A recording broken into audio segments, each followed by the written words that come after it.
Good morning, everybody. And it is early morning. Look out the window. Yeah, you can't look out the window. That's how early it is. But hey, it's First Thoughts on a Friday. First Thoughts about our gospel reading for this Sunday, which is from the Gospel of Luke, fourth chapter, verses 14 through 21. Um, where are we in the Gospel of Luke? Where are we at with Jesus' life? Well, Jesus has been baptized. He's had his wilderness experience where the devil has tempted him to change course, and hey, take the easy way out. We'll get into that in the first Sunday in Lent.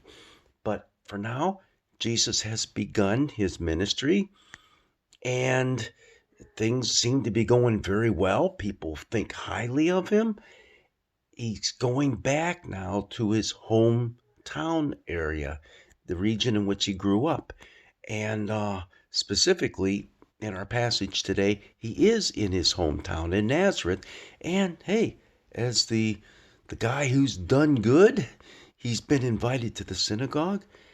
And what happens there in that synagogue? Well, it says that he was handed the scroll to read, do the reading of the day.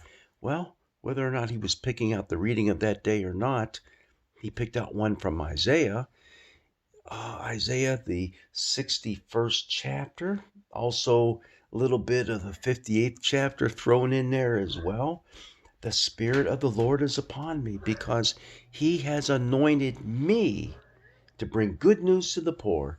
He has sent me to proclaim release to the captives and recovery of sight to the blind, to let the oppressed go free, to proclaim the year of the Lord's favor. And it says he rolls it up, hands it back to whoever handed him the scroll to begin with and put it back in a pottery jar or something, wherever they stored them in. And he goes, "Hey, these words have just been fulfilled in your hearing." Whoa! What's that all about, Jesus? What is that all about? These words have been fulfilled. He's quoting from Isaiah, who's giving a word of hope to the people. And who is that word of hope going out to? It's important. The poor, to the captives, to the blind, those who are oppressed. Who are those people in our world today? What category do they fit into? These are all people who live on the margins of society. Those people who have been considered outcast.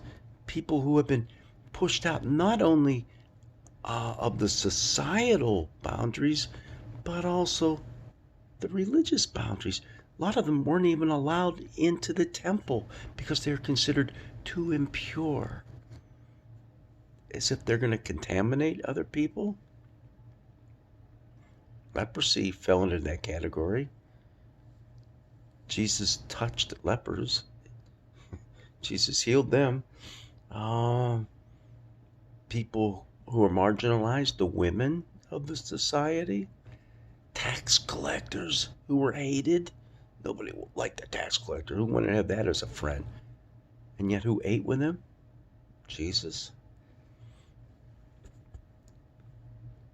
Those who are oppressed in so many ways. He came to give us the truth, a truth that would set us free. Yeah, I know I'm reaching into the Gospel of John at that point, but hey, it's gospel words. Gospel words. It is interesting that Jesus took two passages and combined them into one. But you know what's even more interesting? What Jesus left out. I'm going to have you look it up. You go to the 61st chapter of Isaiah. You read it. Read what Jesus left out at the very end when he talks about proclaiming the year of the Lord's favor, and he left off the last part of the verse. Look it up. Look it up. 61st chapter of Isaiah.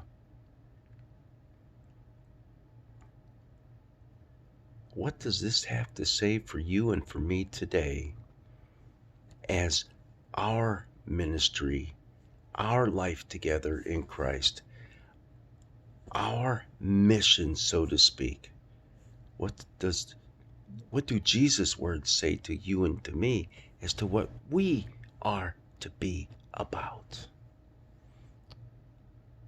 And what about this year of the Lord's favor? Something that's mentioned at length in Leviticus, the 25th chapter. Was it ever fulfilled? Are we called to fulfill it?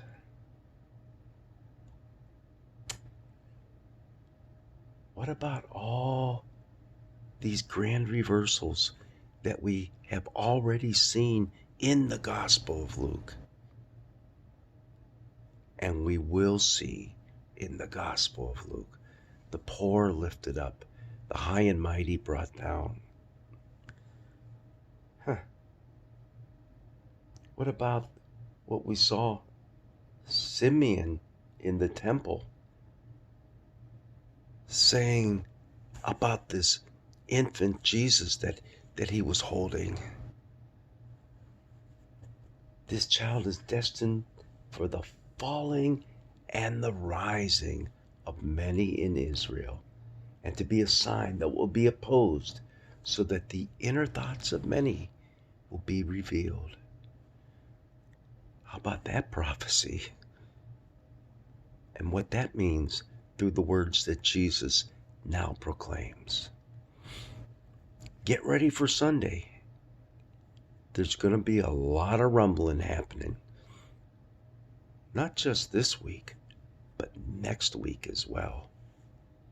God's blessings be with you this day.